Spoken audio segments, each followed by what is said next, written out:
Les suites de l'enquête sur la cargaison d'armes retrouvées à bord d'un navire nord-coréen. Cuba confirme que ces missiles et autres fusées lui appartiennent.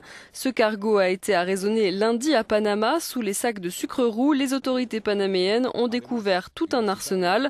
240 tonnes d'armes défensives obsolètes qui devaient être réparées et revenir dans notre pays, a déclaré le ministère cubain des Affaires étrangères dans un communiqué lu à la télévision.